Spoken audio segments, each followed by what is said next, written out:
Hey,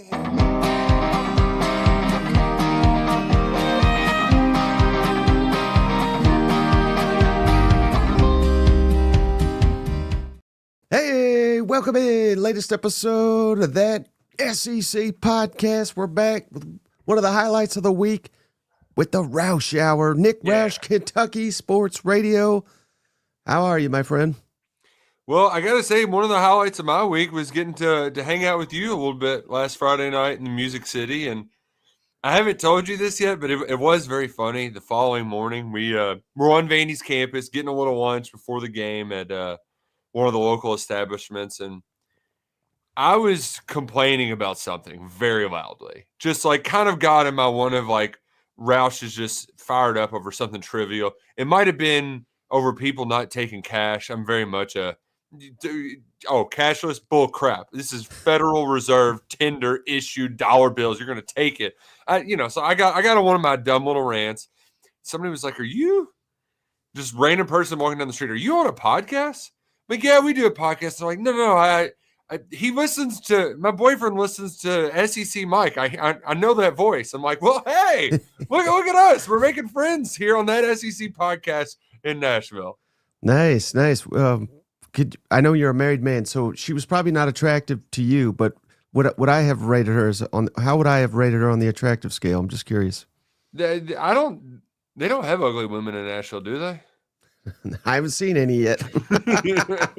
Well, except on Vanderbilt's campus, I mean, it's like the opposite of the Oasis. Right. All right. Yeah. Well, hey, Kentucky got their ass whooped. It was kind of a low time in the SEC. So maybe even before we get into that, I think this is far more important, Nick. Mm-hmm. And you could give me unlimited answers here. There's no wrong answers for this one. But when you are piling high your Thanksgiving Day plate in the coming days, what hits the plate? What are like the top three things that has to be on Nick Roush's plate? So I'm one of those who mixes a little bit of everything, right? Like I like to have kind of like a mashed potato base and then throw some vegetables on top, maybe some green bean casserole and then gravy and then just chunks of turkey. Like I'm not Alyssa Lang levels of turkey hate, but like it's just not – I'm there for the fixins. If somebody brings deviled eggs, I'll eat that. I'll eat so many of those. And then, oddly enough, my mother-in-law makes a broccoli cheddar rice, sort of like broccoli casserole. If it's a casserole, it's getting eaten. And I would include stuffing or dressing or whatever you want to call it. I would include that as like a casserole. I'm here for the casseroles. If it's a casserole, it's getting on my plate. Those are the best. Yeah, don't you think Cousin Shane is doing life wrong where he literally will not eat anything that is the color green? I mean, there's a lot of good stuff that's green. Oh yeah, First off, it helps clean you out too. You gotta have the clean pipes inside, or else it gets backed up, and then that's a whole other issue. I think he said farewell to that long ago. He's got to use a plunger to get that out. No, but especially green beans and broccoli, like those are. You get the green beans with the mushrooms and the little crunchy onions on top. Yeah. Like you can make healthy stuff unhealthy. Same thing with the broccoli cheddar stuff. Like that stuff, it's not good for you. But hey, it at least has a vegetable at the base, so you're off to a decent start there. Right. Well, before we get too hungry here, I haven't eaten lunch yet. I think you can tell by now, but I'm dying for that Thanksgiving food. But hey, let's go. What? Quickly while we're on it, can I just bitch and moan for a second? Why the hell are we not playing for eggs on Thanksgiving night? What? We used to be a proper country, and I know there's some people in the Lone Star who were saying the same thing about Texas A&M. I do like. It's cool that the Black Friday slate is stacked, but at the same time, like that Thursday night NFL game is going to suck. Okay. Let us have some college football to watch. One of my, I'll admit, like I'm this guy from Kentucky. Okay, the college football isn't coursing through my veins quite like it is at some other places. So, really a seminal point because for me in rivalry week, I grew up, my big rivalry game was the first of the year, and then we got our ass kicked by Tennessee last weekend of the year. So they changed it up. Now Kentucky Louisville play at the end of the year. So, like, I wasn't always, like, of course, the Iron Bowl, but I wasn't as indoctrinated in some of these rivalries. And then, man, it's a remember where you were when Elijah Moore hiked his leg up and he pissed all over that end zone. I was 3 sheets to the wind at my in-laws' house, drinking bourbon with a belly full of food, just laughing my ass off. That Egg Bowl is one of the most fun times I've ever had watching football, that Thanksgiving night. Lights are dim, and I'm just laughing like the damn Joker watching a college football game. That's what we're missing on Thanksgiving. I know that the NFL games this year actually are, aside from, the banged-up Bengals, I guess Joe Burrow's coming back, so there you go, LSU fans. There's something to cheer about this year. But, like, the NFL games are just like, I need college football chaos. I like that like Nebraska, Iowa is always a dumb it's just a fun, dumb football game that's like perfect for Black Friday. Having these big consequential rivalries on Friday, like let's just do Thanksgiving, right? Like let's eat our turkey and then let's get back in a food coma and then let's have Lane Kiffin wake us up by throwing his clipboard in the air. Like that's I want eggs and then I want horns down, right? I need that on my Thursday night. Black Friday, fine, but just let's make it Thanksgiving. Come on, we use tradition. We need tradition, Michael. Keep it on Thanksgiving. Right. But now, of course, though, that what looms over everything, wherever Lane throws that clipboard up in the air, where is it going to land? Oh, it's landing in Oxford. It's landing there. Don't y'all. I know it's a fun added layer to it, and it's going to be obnoxious on that broadcast. Which, by the way, that's another one. Why are we playing this at noon? Right? I need the lights to be out for things to get really weird in the Egg Bowl. And it kind of goes back to, I talked about it last week. Nick Saban mentioned it on game day. But it sucks for those players, for these fans, that's going to take up so much oxygen on the broadcast. When in reality, Mississippi State, they're a live dog, man. Like they are alive. This is what rivalry weekend's all about. Ole Miss is having this epic year, and they're playing for not only a playoff, but hell, SEC championship game appearance if certain things happen the right way. This is where Mississippi State comes in and ruins the day. Lane, is he going to leave? Is he going to stay? And Mississippi State's like, well, if he stays, he's going to get his ass kicked. Because I know you had it pulled up, the Winsipedia.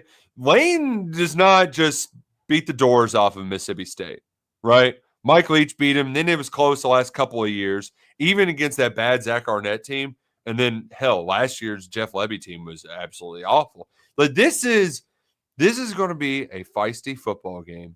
And they're live, man. They're live. I haven't had a chance to look at the board yet. Do we know the number there? Yeah, so here we go. We got all the games here. For Mississippi State, 62.5 is the over-under.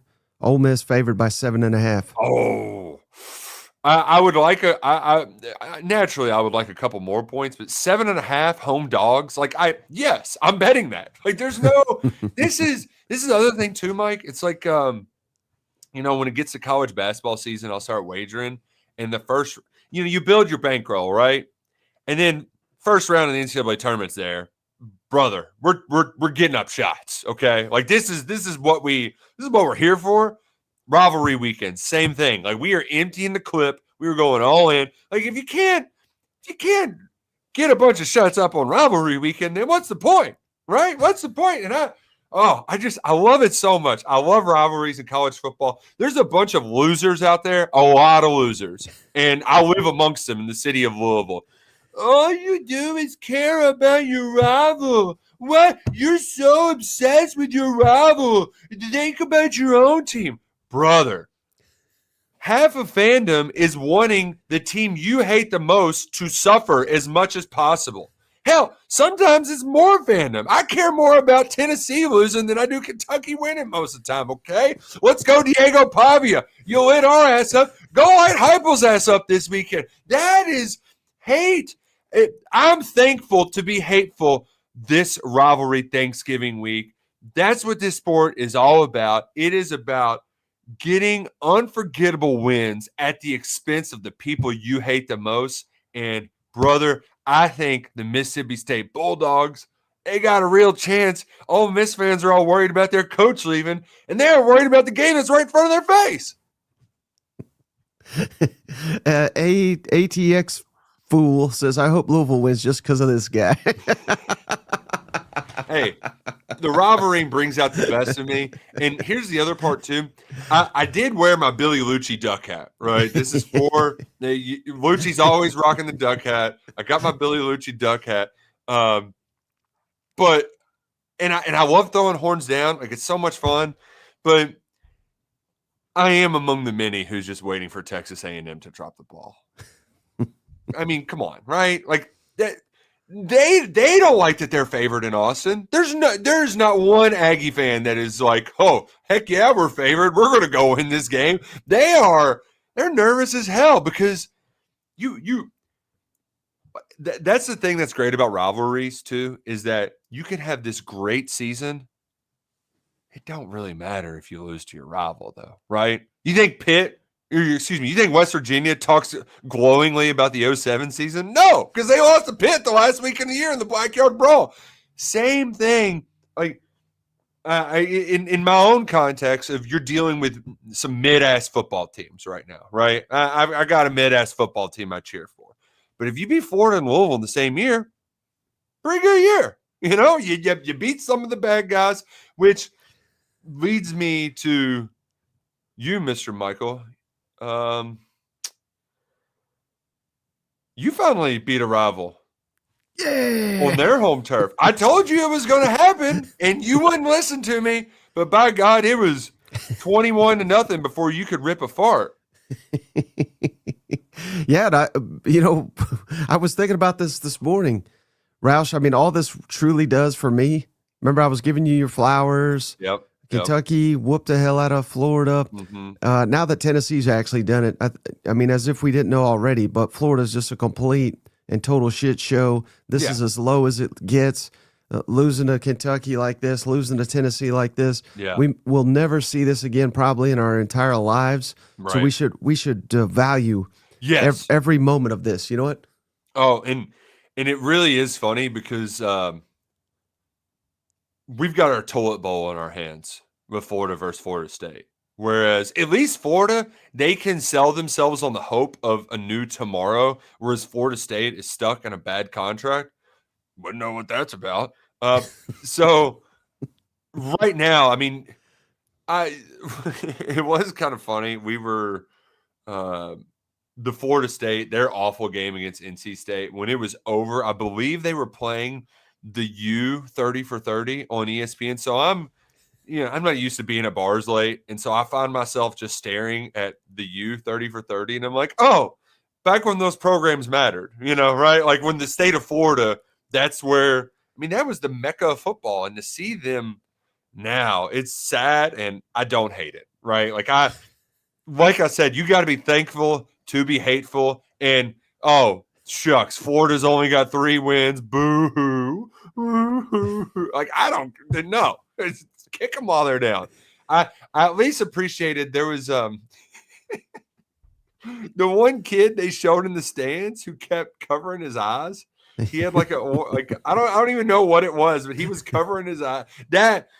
And you know what? Shout out to them and shout out to the LSU fans. Like, you all have gone through hell, and at least I think Florida fans could imagine a scenario where this would happen. But LSU fans like this, you were thinking, hell, we could win the national championship this year. And now you're still showing up to watch your team play like shit against Western Kentucky. So you know what? I tip my cap to you. You're still coming out. You're still engaged. But it's hard to do when you're cheering for teams this bad. But you know what? Good news. It's almost over. Here's the photo you're referencing. Poor kid. Oh, I mean, that's before halftime. It's 28-0 before halftime, and Tennessee was just putting it on you. But does that give you? I know that a lot of this is all about stomping on Florida right now. Mm-hmm. But You said that Heupel wasn't going to beat Florida, and you said he wasn't going to beat Vandy. You were wrong once. Could you be wrong twice, Mr. Bratton? Oh, I'm wrong all the time. So I certainly could, but I do want to ask you about that before we get to it. Shout out Vols by Fitty, UK's daddy. Nothing makes me happier than seeing a disappointed Kentucky football fan at the end of the season, especially you, Roush. So thank you, Vols by Fitty. So, man, how does it feel to have literally the Vanderbilt quarterback saying, hey, I need to pad my stats. I'm trying to win this Heisman. Please let me stay in the game so I can just keep scoring touchdowns. And that he did, setting all-time records. Mr. Diego Pavia against Kentucky, who they were on a 3-game winning streak. There was hope, there was optimism, and it just all disappeared pretty quick. Like that. And the worst part, too, is that it was right off the jump. I believe Kentucky had 16 yards in their first 4 possessions, and they went 3 and out twice. Like, that was a game where you had to – we knew going in, Kentucky secondary's beat up. Diego Pavia, good at football. You got to score some points here. And the offense had been playing well. And they blitzed their teeth off. Kentucky couldn't run the ball. The offensive ineptitude was very disheartening. But you had a moment where it's like, okay, the offense starts to turn. Okay, all right, we got a couple explosive passes in a row. Cutter Boley's showing some good pocket awareness. He gets hurt. He gets concussed. Or he didn't get concussed. He came back into the game. But he goes down for about a series and a half-ish or so.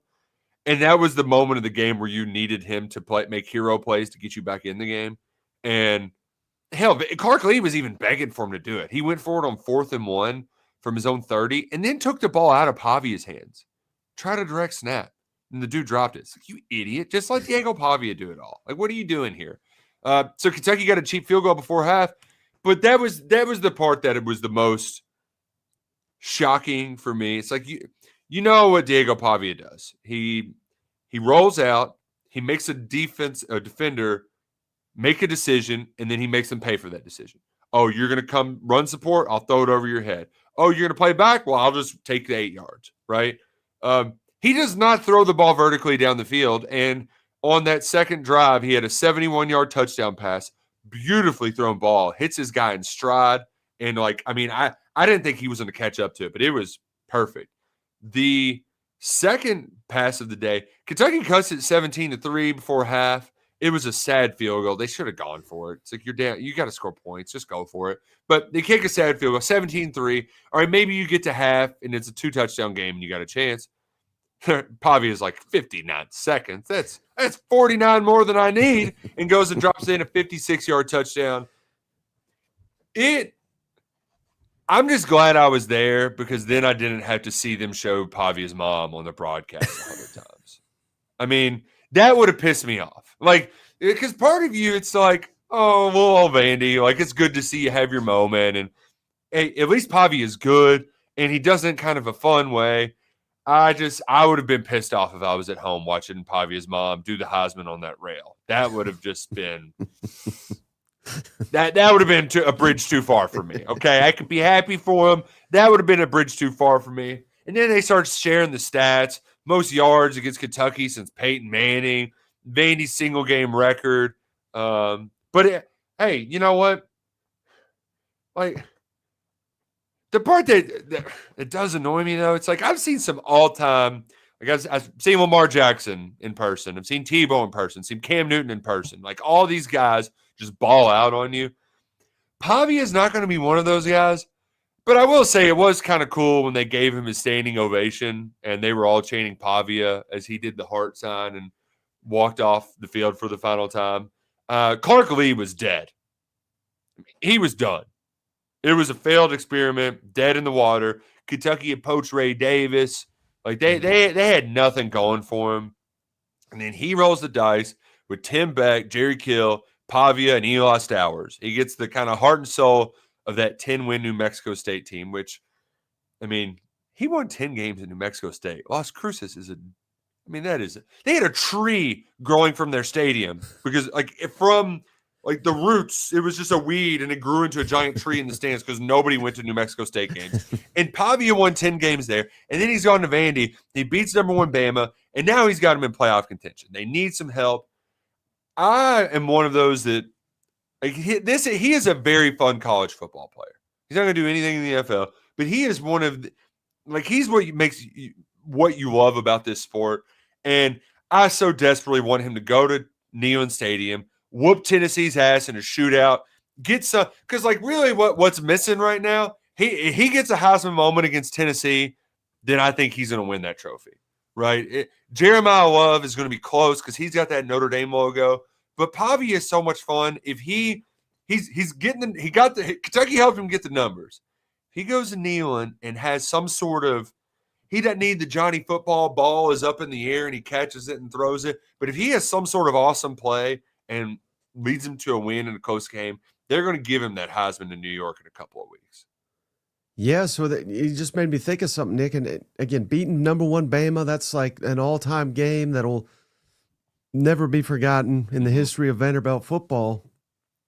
But could a case be made that this is a bigger game for Vanderbilt and Diego Pavia and his legacy going into Neyland Stadium against their arch rivals here? Again, I just showed the Winsipedia. They very rarely beat Tennessee 79-33 all-time. Tennessee's won 4 in a row. But Heisman potentially on the line, playoff spot potentially on the line. Could this be the biggest game of Diego Pavia's career at Vanderbilt? Yeah, and the chance to end it on a high, right? I mean, they cleaned the slate on their own home field. And I know that Tennessee is not – they've been out of playoff contention for a hot minute, but it's still Tennessee. They're trying to go 9-3 and get back to their favorite game, the Citrus Bowl. You can't spell citrus without UT, but it doesn't matter. You want to go out, you want to beat this team, and you want to give yourself opportunities. The stars rarely align for programs like Vanderbilt, right? I know it all too well at Kentucky. It aligned for us for a couple of 9-3 seasons, which should have been 10-2, but they didn't take advantage of it, right? Will Levis had a pick 6 against Tennessee. Then they dropped the ball at Neyland Stadium against a terrible Tennessee team. I mean, so when you have these opportunities, you have to make the most of them, particularly now that there's unbalanced schedules, right? Because you play who you play. And I know they lost their biggest games, but they stayed in the fight. They come back from a bunch back at Texas. They're not going to be knocked too much for that. You go win on the road at Neyland Stadium. You give yourself a puncher's chance. Right, Alabama beat them, and I know Alabama has an extra loss on that resume. But if crazy things happen at Jordan-Hare Stadium in that rivalry, you give yourself a chance, and Vanderbilt's never going to have another chance like this. But I think the good news for them is that that Tennessee defense sucks, Mike. It's not good. But I'll tell you who does it is Joey Aguilar. Come on. I mean, it's going to be a high-scoring game. You know it is, right? Oh, yeah. Because here's the thing. Kentucky just couldn't handle the blitz. And I think, Heupel's going to make them pay, right? Vanderbilt basically said, Kentucky, we know you just want to throw short passes underneath. You're not going to take shots on us. Tennessee will take shots on them. And they'll land them, right? Chris Brazzell is going to – Chris Brazzell. That feels let's bet some Chris Brazzell props. I don't know what exactly they are. We're going to be sprinkling some Chris Brazzell props in this game. But everything is setting up to be a high scoring affair where it's really just a game of who doesn't mess it up. Who doesn't have the stupid self-inflicted turnover, and then who has the ball last. And hell, you feel like you trust Pavia more in this situation. And really, that Alabama game, they would have given themselves a chance if they didn't make uncharacteristic turnovers. I would think that this is the only comparable, those two games are the only ones that are really comparable this season, where you had all this hype and build up. Vandy's undefeated at the time. Game day is there, and they looked rattled by it. You would hope that experience would make sure that they aren't rattled now that they have this other big, huge, momentous opportunity on hand. Hey, shout out VFL 603. Roush, you were the one that was laughing when Nico left. I remember that well. And I also shout out to you Friday at the bar. You found the Nico shirt. How did you how's that not removed yet? Yeah, Nashville is kind of an eclectic town where not people are huge into any one specific team, because if there was a rational Tennessee fan, they would have walked up into that bar, they would have seen that jersey, and they would have said, "We are boycotting this place unless you take that damn thing down." They still had it though. They had the number 8 hanging up right next to the bar. Hey, what game we haven't hit on here, Nick? Speaking of Thanksgiving, how about this A&M at Texas? Here's the scenarios. I love how you say Texas, Mike. You sound like you're Sandy or SpongeBob. Texas. Well, that's kind of just like a running bit I've had since they've joined. But A&M needs a win to get in, or they need Bama and Ole Miss to lose. So they'll need a lot of help. Yep. Winning, you're in against Texas. You got A&M, Texas. What's your thoughts on this one? I mentioned it earlier that I don't really like the spot for A&M, but I almost feel like you got to take him though, because if A&M gets to 21, right, like it's a Texas can't score points. Now, a year ago, that's the part where I'm a little skeptical, right? Like maybe Texas does muck it up enough and make this thing ugly at home, where a year ago, that's how this game unfolded, right? Like there was a lot of nerves in the rivalry game. You didn't have clean football to start at, but once everything settled in, you got yourself into a good old-fashioned slugfest. Styles make fights. Can Texas get A&M into a slugfest? That's what this ultimately comes down to for me, because I don't think they're capable of scoring more than 24 points in a big game. I know they lit up Arkansas. Congratulations. Well done.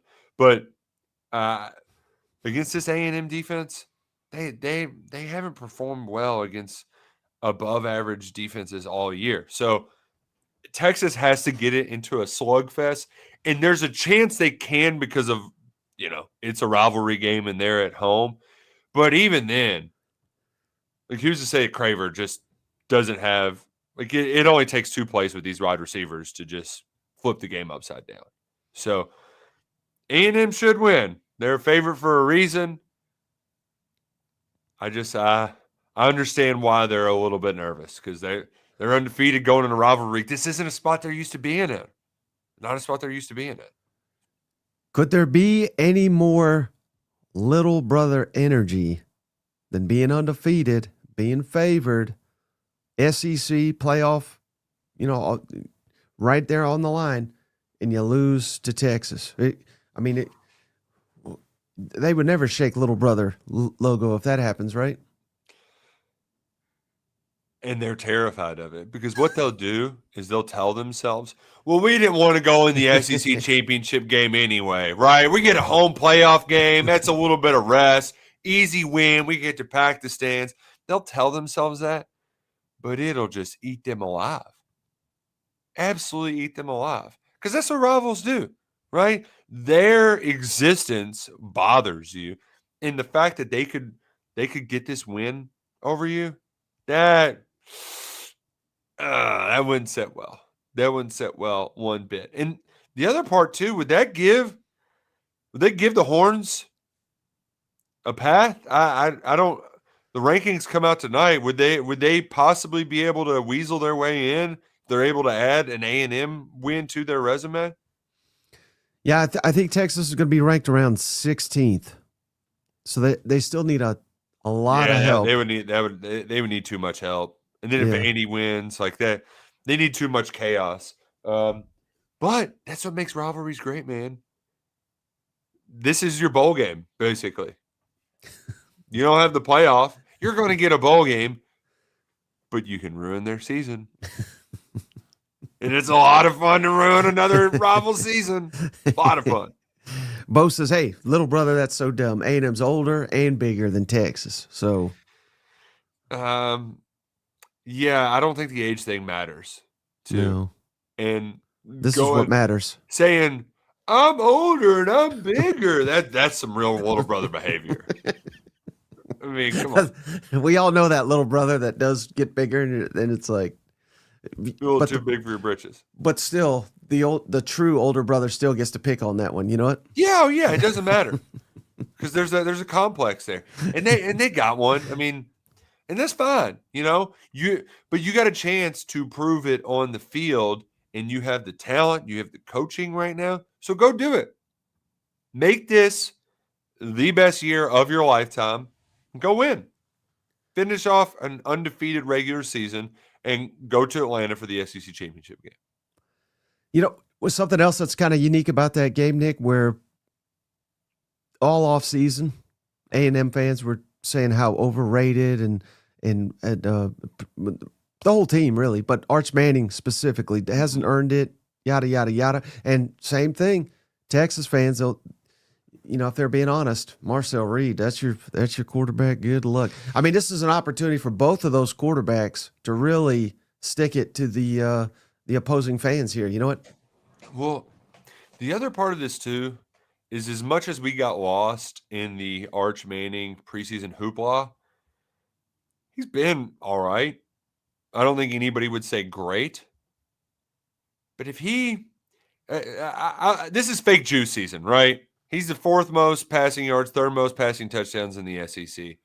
If you go out there and you throw for 275, 2 touchdowns, and lead Texas to a victory over A&M, that buzz is going to be back. Right? As bad as he was for a lot of it, the way you end a season really sets the tone for your entire offseason. And as bad as Arch was at times, this is a way to kind of plant your flag in the ground and say, old Papaw, he told you all along this was going to be a 2-year deal. We need to just get some starch under our belt, and you see the progress towards the end of the season. If you're able to hang your hat on a win like this, quarterbacks, they always get more credit for losses, and they always or more blame for losses than they deserve, and they always get more credit for wins than they deserve. And that's amplified even more in a game like this that heads into the offseason where, your boy Paul, he's going to be talking about how if Arch wins this game, he's right back to Bo Jackson, Best thing we've ever seen since Herschel Walker. He'll be validated in all his takes. Yeah, I mean, but you know what though? Like if you want to hook them, like you would just say to yourself, we were just a year early, right? We didn't have the offensive line. That's where we really focus on in the offseason is making sure that we are awesome there. And I know we're going to lose some of these guys, and then Wingo will be like, he's starting to come along really too. He'll be in his 3rd or 4th year next year. 3rd year. Yeah. So like you see the part where even though this year you felt like you were talking yourself into the national championship, if Arch plays well and you beat A&M, you're right back to talking yourself into it. You should. You'll get the Arch that you always expected. No way Sark will let you down. No way. I feel like this is just a conversation for you to talk yourself into A&M losing, like you said you're just hoping that bring.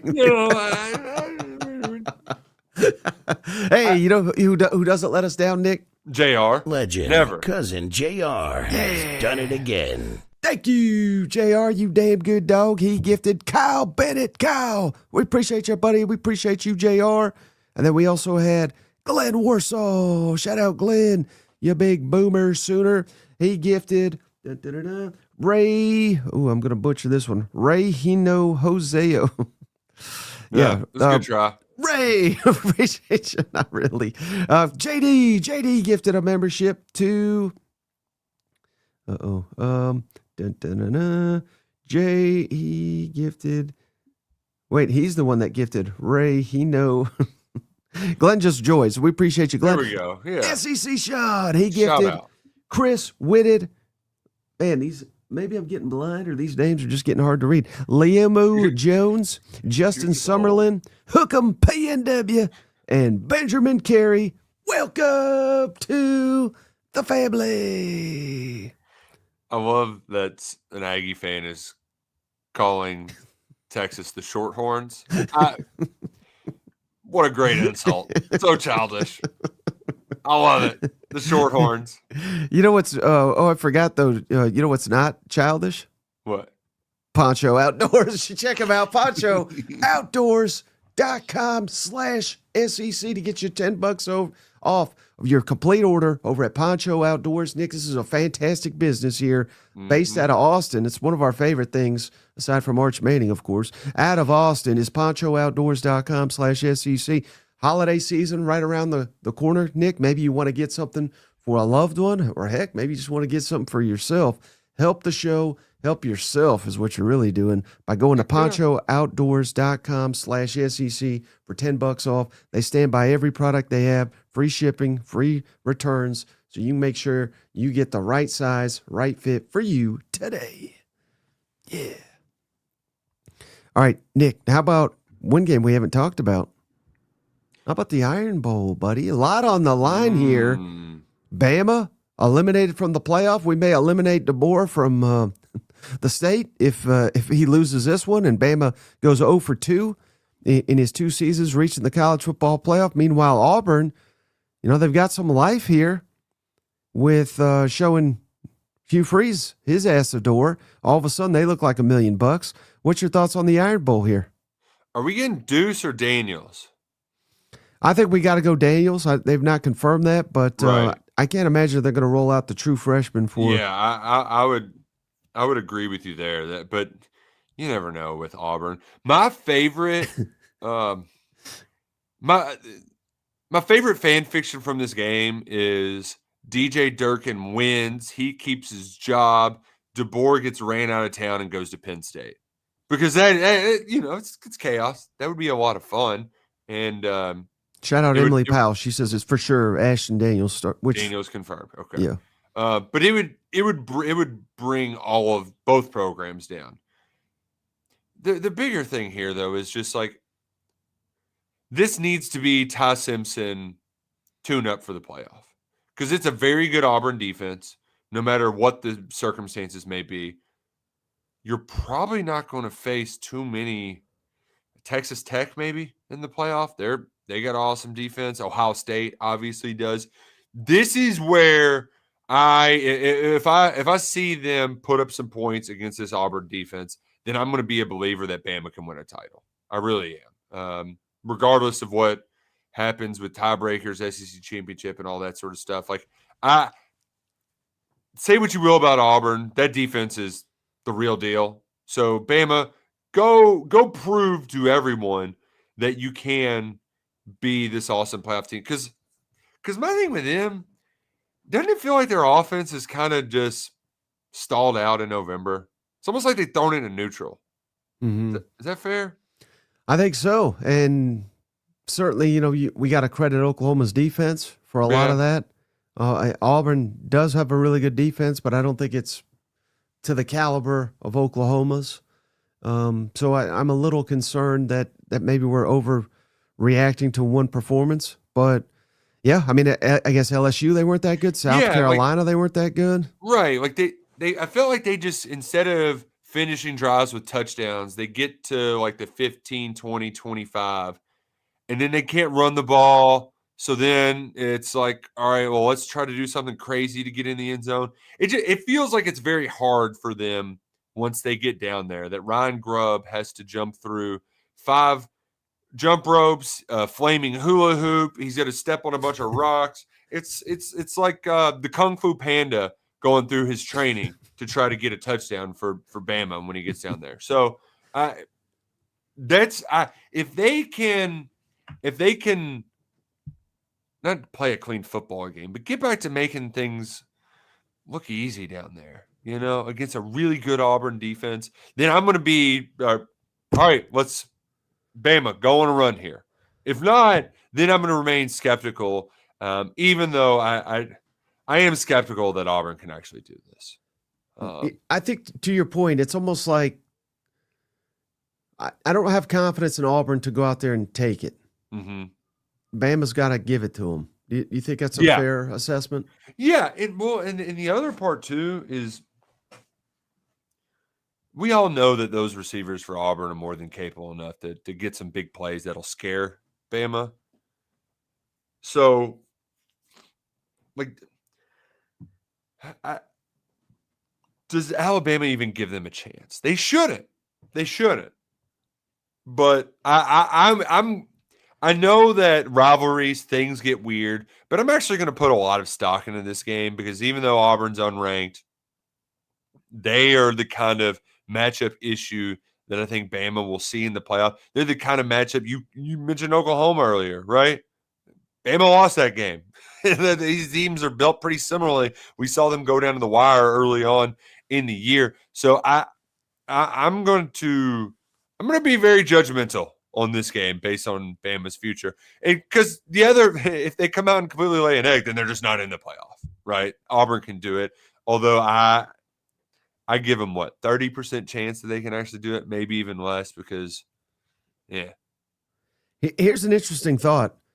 Excuse me. I don't know if you've considered this at all, but so Bama, that when they're in the SEC championship. Okay. So they obviously want to go because 9-3, they'll probably miss the playoff. Yeah. But is there a scenario where they win? They're not going to get a ton of credit for beating Auburn, even though I know that's a difficult game on the road. But so they'd be 10-2. Let's say they lose the SEC championship at 10-3. Yeah.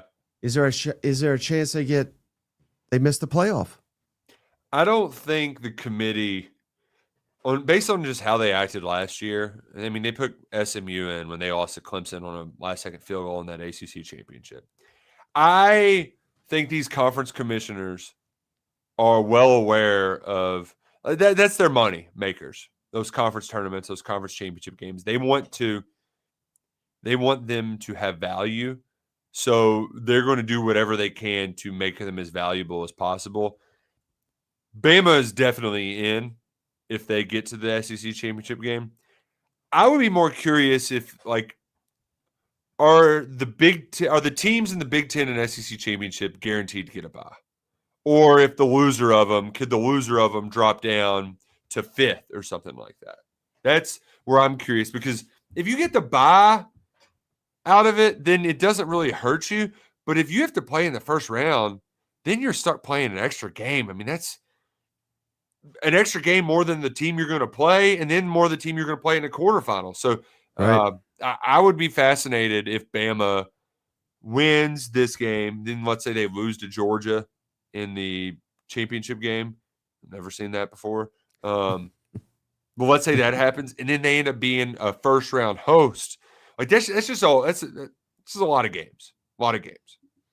All right. How about we haven't talked about this, but I put it in the title here, Nick. I got my L's down. How about you? I mean, what's your thoughts on Kentucky, Louisville?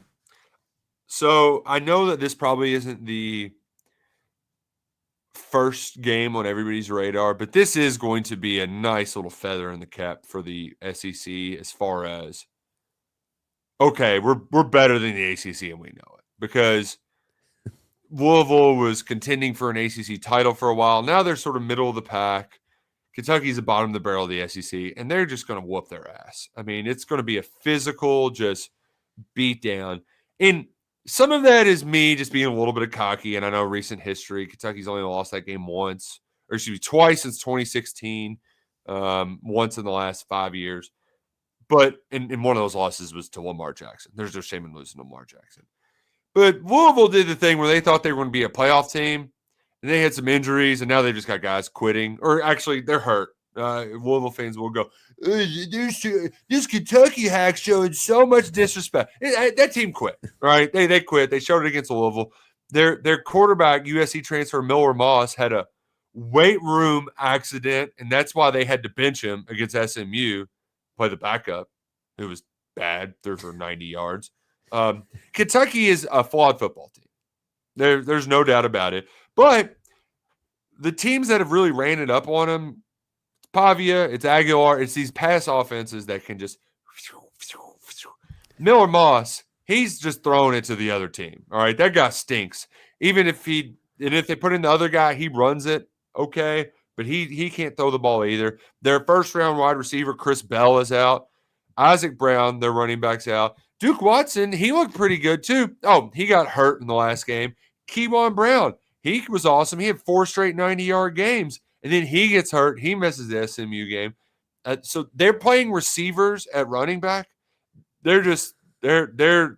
They're donezo. They're not ready to go. Kentucky, they will stuff the run game. That's all that Louisville could do. They'll force them to pass. They'll make mistakes. They'll make turnovers. And then I think this will be a little bit of hey, you ran it up on us last year. Well, watch your ass out because we're coming for you, Vince Marrow. Right? People forget that guy's on the other sideline. He spent 12 years throwing L's down, wearing UK blue, and now he's wearing Cardinal red. I think Kentucky, all of that stuff, plus the chance to go to a bowl game. I mean, bowl games, we all know what they are, right? Like they are what you make of them. And for Kentucky, it's ensuring that the progress you made was not all for nothing, right? Because winning 3 straight games from late October through November, it doesn't mean shit if you can't finish it off by beating a bad rival team and getting to 6-6 and then going and playing a game in Memphis or Charlotte, right? I mean, who doesn't want to see Mark Stoops covered in mayo? You know, it's good, clean fun. So I'm expecting a Kentucky win. And the other part of it too, Mike, that I think is interesting, I am on the sliding scale of where Kentucky fans are with Mark Stoops. There's some people who are really pissed off about that Vandy game, and his ass went right back on the hot seat. For me, it's like, not a whole lot changed. You got your ass beat by a team that was significantly better than you. Big picture wise, those problems weren't going to change one way or another based on that Vanderbilt game. You got to win this game, or I don't even know what the or else is, though. I really don't know what it is because they got that $37 million buyout hanging over their head. But fans, as much goodwill as they bought with that 3-game win streak, they are going to be letting go of that rope if Stoops doesn't win this game. So it's a big win or else Saturday afternoon for Mark Stoops in Kentucky at Don't Call Me Papa John's Cardinal Stadium.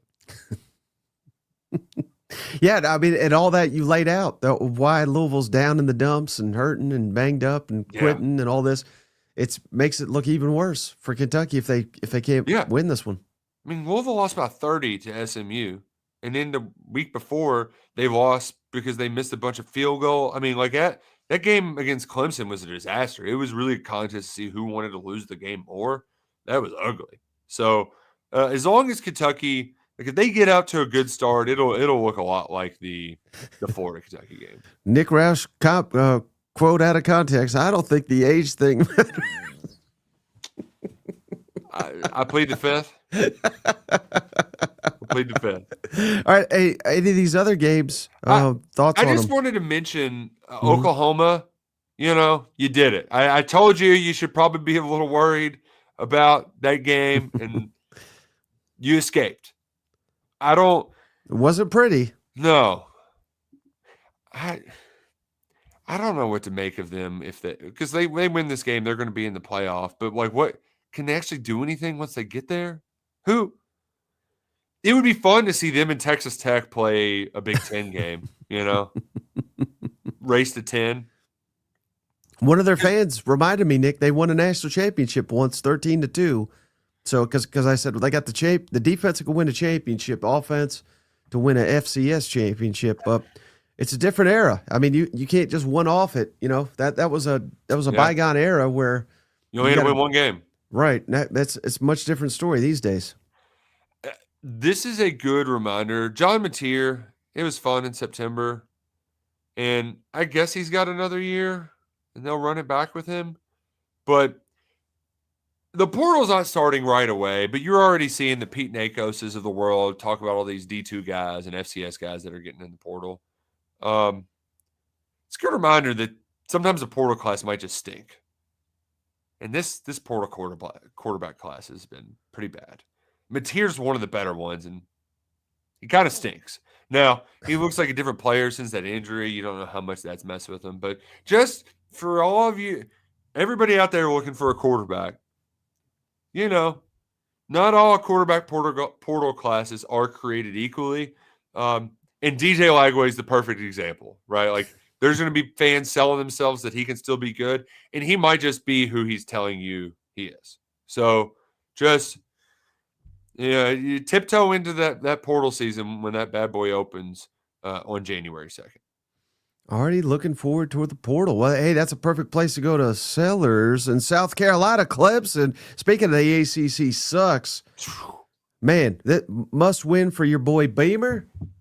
Dabo's, he's riding sky high. They beat, I think they've won 3 in a row against worthless competition. But, man, both these coaches desperately need this one.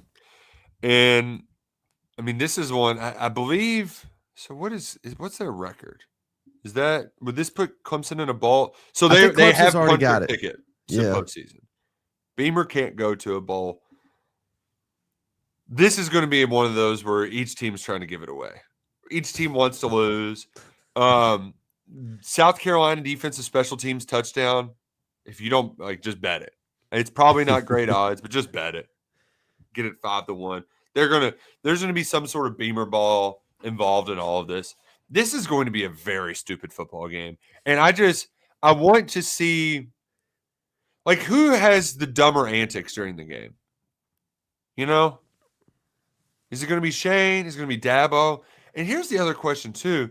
I'm sure the answer is Dabo, but who is the more hated coach? Oh, it's got to be Dabo. Yeah, because Dabo won more. So you're biased. So they know him more. Where Beamer is just not very good. Beamer, if you lose this, you lose your November, all of your November credit you got, right? Because he's Mr. November, beating Hendon Hooker, and where the hell Hooker got hurt that game. He didn't get it back for Coastal? Coastal? No credit for beating Coastal Carolina, the Chanticleers. No credit for beating them. But here's the other thing too. Mike, I mentioned it. You can get a lot of fake juice with the wins at the end of the year. This could be a big fake juice win for Beamer. His ass is going to be selling it. He's already talking about we're going to be watching the playoff rankings next year to see where we are. So, Clemson, don't let him get this opportunity. Just make him sit in a 4-win season. Really sit in that stink. It's all off season they're going to be selling. We're on a 2-game winning streak heading into the off season. I know, and then maybe basically the one thing that's nice about the portal, the sword probably cuts both ways because that people are going to be tampering. But Beamer at least has a month to try to convince Sellers to come back. He has time to hire an offensive coordinator. So if he wins this game and says, "Hey, here's the plan we got for you, Lenoris. Give me one more shot." Right? We had a lot of fun in 24. Things didn't go well in 25, but maybe they can in 26. That's his biggest recruiting battles are keeping him, Nick Harbor, and Dylan Stewart, right? Because that's a great nucleus. But can you build anything around him this offseason? You sure as hell can if you lose to Clemson and go 4-8. The old turnover trash can says most hated Dabo, most annoying Beamer. I think that's probably a good ranking. Yeah, for it. That feels about accurate. It feels about accurate. We haven't talked much Georgia Tech. Oh, is that still a game? You think? I know Georgia Tech's coming off a loss. Georgia's heating up, but a lot of hatred between these two. And last year, of course, was the 7-8 overtime, whatever it was. I mean, it was a hell of a game last year. That was the game that I thought would make the college football world revolt and change the 2-point off, because that could have had some playoff implications if Georgia would have lost that game. Because the 2-point off, I hate it. I absolutely hate it. College football overtime is great. You know how you fix it and get fewer overtimes? Instead of starting it at the 25, start it at the 50. You're out of field goal range. You can't just kick field goals to stay in it. The 2-point off is stupid. I would doubt that if you start at the 50, that most would go past 2 or 3. So just go back to the 50. There you go. Old Mr. Roush just fixed college football overtime. I like Haynes King a lot. Right, he's my favorite Texas A&M quarterback. out there because he's gritty. He's kind of Pavia light, which made it fitting that those two played each other in the Birmingham Bowl last year. It was just like, you all belong together. This is the perfect Spider-Man meme. But Georgia Tech was due for that loss. They had played around with their food way too much. And the way that Georgia has taken it up a level and really put their foot on the gas over the last month or so, I'd be shocked if they didn't continue to put their foot on the gas. I know that everybody's sensitive to fast car comparisons with the Georgia football program. I'm sorry. I apologize. But I think Georgia's going to keep its foot on the gas and wreck the Ramblin' Wreck of Georgia Tech. Hey, one thing I forgot to point out, I know we kind of hit on this already, but LSU, Oklahoma, I just want everybody in the world to be aware. The over-under is 36.5 between LSU and Oklahoma. And not low enough. Most people can't are going to be low enough. How about Mizzou, Arkansas? Any thoughts there? Is Arkansas the best 2-9 team in Southeastern Conference history? I know that's kind of silly to even ask, but I think there's a legitimate case to be made. They didn't cover last week, so I'm going to give you a hell no there, Mr. Bratt. Does Missouri show up? Does the coach show up? It sounds like he's already gone. Yeah. He's already packed his bags. He's got a suitcase ready to roll. He's just all he needs is they'll say jump and he'll say how high. But it'll be fun to watch Ahmad Hardy one more time in a Missouri uniform. I'm curious if the next coach is going to keep him or if Drink's going to come along. I'm sure all the fans in Como are thrilled to hear this. But Drink, you need to get out of there. You don't need to be playing for 9-3. Okay, you need to find somewhere that appreciates you, where you can go to the playoff. You can't do that in Como. Just skedaddle on out. Drink. We need Missouri to suck again. I don't like them being frisky. I know they had a lot of help with the schedule the last couple of years, but I need Ahmad Hardy out of there. And you know what? I also need to give Mark Stoops hell. How are you going to let Missouri outbid you for Ahmad Hardy? Like, they should have just got that guy. That guy's awesome. That irritates me so much. It could have changed the fortunes of the Kentucky football program. I know, and Missouri would have sucked without that guy. So, yeah, Instead, they decided to pay Zach Calzada. Hey, you know what? He threw a flea flicker, almost got picked off. Did you see his final stat line? No. 3 of 5, 4 yards and interception. The hell of a stat line. Get your money, Garrett. Worth every penny. Get your money, Garrett. Who else is worth every penny? Our boy Rolls Royce Pierce. He gifted 10 memberships.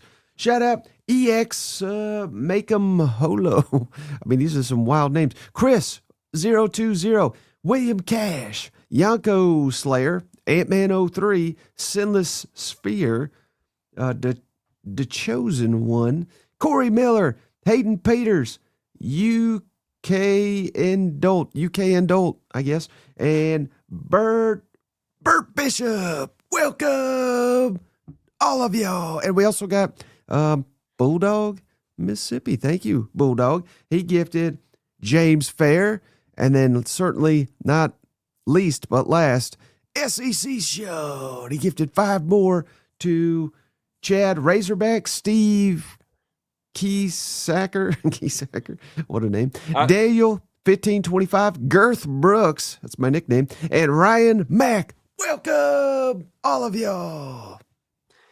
I just need to send some condolences to our guy Bo, who he says he can't stand Thanksgiving. He wished the Pilgrims ate tacos. The Lone Star Showdown should be on Thanksgiving Day. He's just very mad. Yeah. And the reason why he's mad and upset is because his vegan sister is hosting Thanksgiving. Oh, no. I mean, why do these people, again, live how you want to live, but don't host the event if you can't partake in it. I mean, Shane would he would say, kill me now, like what? Now, Bo is bringing deviled eggs and bacon, so he's at least making sure that not everybody has to suffer through the vegan stuff. And here's the thing too, Michael, I've had a black bean burger, and you know what? They can be fine. Like I can I've had some of that stuff, and it can work. But this is Thanksgiving. We're not. No. We're not cutting corners. You can try with Easter. Do some sort of bullcrap ham replacement. But Thanksgiving, you cannot sanitize Thanksgiving. You got to go all out. All right, Bo, just my condolences, brother. That is, you poor soul. You know what, though? At least bourbon, that's vegan.